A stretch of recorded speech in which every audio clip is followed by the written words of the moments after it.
Hello everyone, DJ here. This is the Jumbo Commander YouTube channel, and 2022, we had a lot of great Commander cards, and I want to talk about some of the best ones.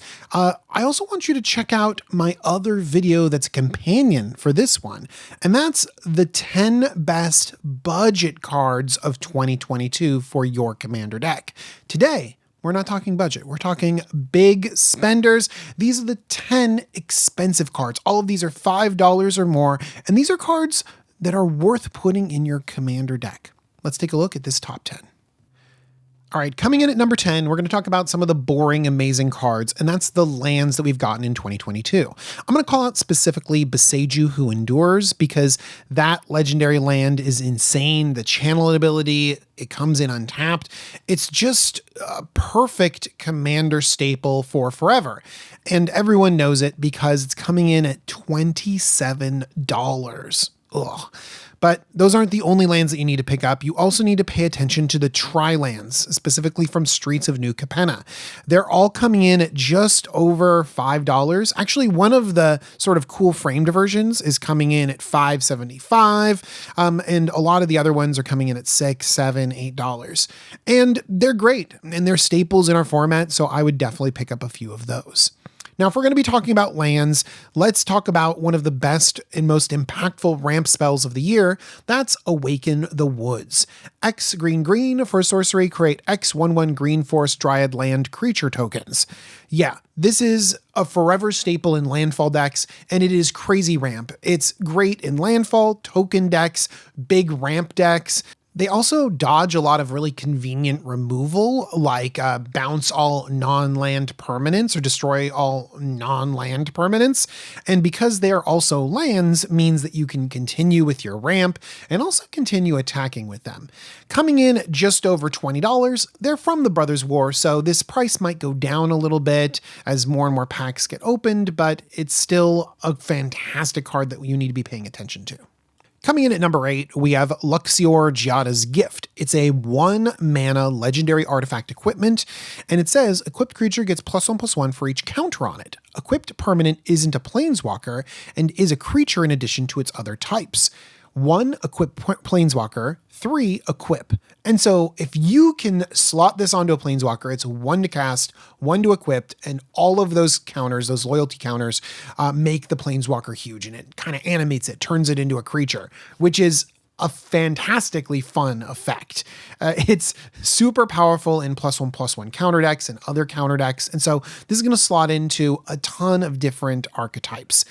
Coming in at just over $6, it's a little bit expensive, but it's very unique. And I'm really attracted to unique mythics that do stuff that other cards don't. It's going to be fun if you have the right deck. Coming in at number 7, we have quite possibly the best board wipe of 2022. It's Farewell. 4 white for sorcery, choose 1 or more. Exile all artifacts, exile all creatures, exile all enchantments, exile all graveyards. Being able to pick and choose exactly what you want gives this a ton of flexibility. And 6 mana is a lot for a board wipe, but in Commander, you can afford waiting a little bit longer for your board wipes. You're not really under pressure to have a board wipe on 4. And so the options of picking exactly what you need to hose exactly this particular board situation is fantastic. Great art, but I've actually just recently picked up a copy of the Pro Tour promo. The original Farewell is coming in around $6.50, but we've got cool, bordered versions, and that Pro Tour promo is $26. So definitely an expensive card, but a valuable board wipe. One way to recover from a traditional board wipe, not an exile-based one, is the new card Blood for the Blood God! 8 black, red for an instant. This spell costs 1 less to cast for each creature that died this turn. In Commander, that's going to make this cost a lot less to cast. Let's read the text. Discard your hand, then draw 8 cards. Blood for the Blood God deals 8 damage to each opponent. Exile Blood for the Blood God. Wow, what an effect. 8 cards, 8 damage to each opponent. That's a ton of velocity after a board wipe. And so if you find yourself playing a Rakdos deck and you deploy a bunch of threats to the battlefield, if you lose all of them, either through combat, sacrifice, oh my gosh, the aristocrats angles of this card.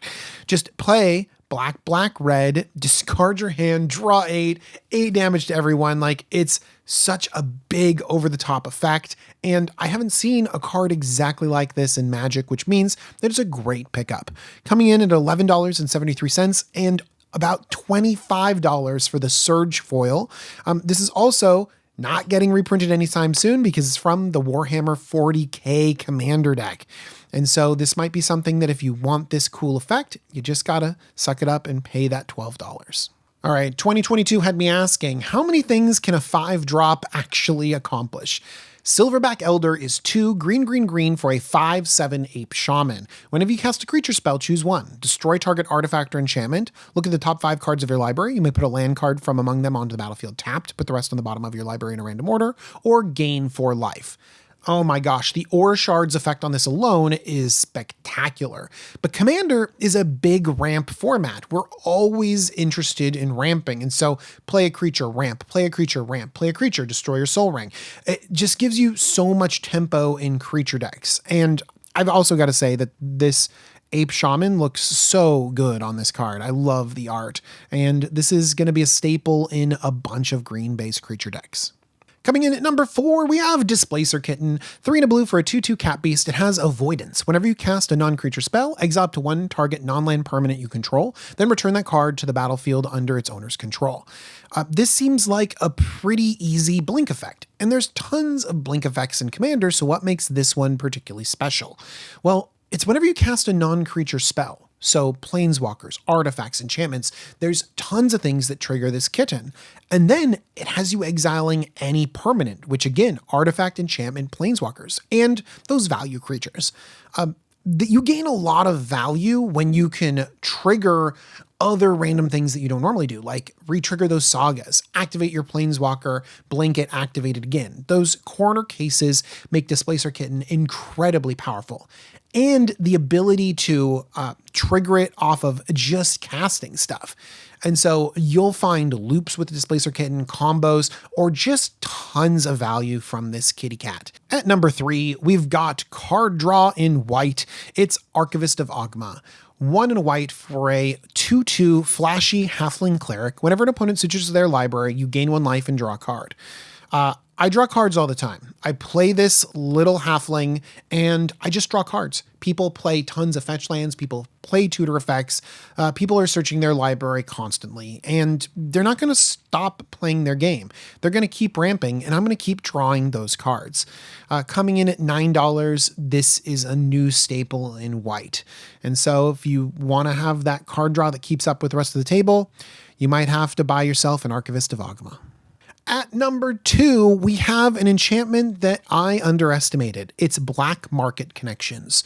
2 and a black for an enchantment. At the beginning of your pre-combat main phase, choose 1 or more. You can create a treasure and lose a life, draw a card and lose 2 life, create a 3/2 colorless shapeshifter creature token with Changeling, you lose 3 life. And by the way, you can choose all of those modes. I thought that was way too much life, that you wouldn't be activating this over and over again, and it would be relegated to just life gain decks. But I've found that whenever I need a card or need a treasure, a little bit of extra ramp or whatever, I just pick exactly what I need and I get it. I've also found that this is slotting into just about every single tribal deck because I really do want to create a 3/2 dragon with my enchantment or 3/2 angel or a goblin or an elf or whatever. And so the creature, which I thought was not even that consequential, turned out to be like really, really strong. And I've found a great home for Black Market Connections in many different decks. And a lot of people have too, because this is topping over $30. $30 is a lot for this card. But if you want this effect, you're not getting all 3 of these options on any other card. Like this doesn't do the same thing as Phyrexian Arena. So Black Market Connections might be worth it for you and your Commander deck. And at number 1, we have the enchantment that does everything. It's Fable of the Mirror Breaker. You've seen this everywhere in Standard and Cube, and it belongs at a ton of Commander tables. 2 and a red for an enchantment saga. The first one, you create a 2/2 goblin shaman creature token with whenever this creature attacks, create a treasure token. The second part is you may discard up to 2 cards. If you do, draw that many cards. And the third stage is exile the saga, return to the battlefield transformed under your control, and it comes back transformed as Reflection of Kiki-Jiki. And it's a 2/2 Goblin Shaman that you can pay 1 and tap, create a token that's a copy of another target non-legendary creature you control, except it has haste, sacrifice at the beginning of the next end step. This is coming in at over $15, and yes, I think standard has something to do with that price, but it is honestly so good. The value you get all the time is spectacular. Like the 2/2 that can ramp you is great. Sometimes I just swing this 2/2 in just to get that treasure and get a little bit of extra ramp. Filtering your hand, getting to those deeper cards, hitting those land drops that you need, throwing away something irrelevant, digging deeper is great, but the Kiki-Jiki on the other side is just something that people need to respect. Creating a copy of something relevant over and over and over again just generates you so much value. We're a format of ETBs, and so Reflection of Kiki-Jiki just takes huge advantage of that. All right, that is the top 10 expensive cards. Make sure to check out my other video, the top 10 budget cards of 2022.